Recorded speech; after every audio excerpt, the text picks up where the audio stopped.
লভিতাক লৈ বহুত বিতৰ্ক হৈ আছে আপুনি লভিতা চাইছিল কি ক'ব চাওক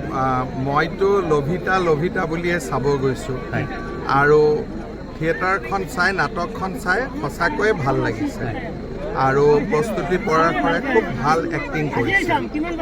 আৰু ইয়াক লৈ মই ভাবোঁ নাটকখন চালে বিতৰ্ক হয়তো বহুত অৱকাশ নাথাকিব কাৰণ নাটকখনত মোৰ যিমান দূৰ মনত আছে তাত মাত্ৰ জ্যোতিপ্ৰসাদ আগৰৱালাৰ পৰা প্ৰেৰণা লোৱা বুলি কোৱা হৈছিলে গতিকে মই ভাবোঁ যে সৃষ্টিৰ দুটা পাৰ্ট থাকে সৃষ্টিশীল কৰ্মৰ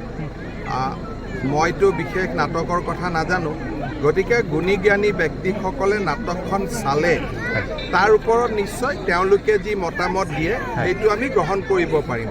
কিন্তু কিছুমান বিতৰ্ক যেনে ভাৰত মাতা কি জয় কিয় কোৱা হৈছে আৰু ভাৰতত ভাৰত মাতা কি জয় নকয় আৰু কি ক'ব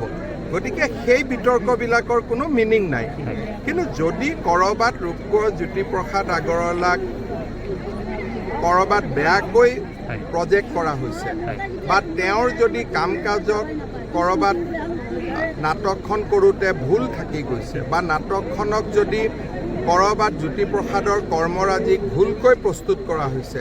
সেই কথাখিনি আমাৰ গুণী জ্ঞানী ব্যক্তিসকলে ক'ব পাৰিব আৰু তেওঁলোকে নাটকখন চোৱাৰ পিছত যদি সমালোচনা কৰে এইখিনি গ্ৰহণযোগ্য হ'ব কিন্তু মই এজন অডিয়েঞ্চ হিচাপে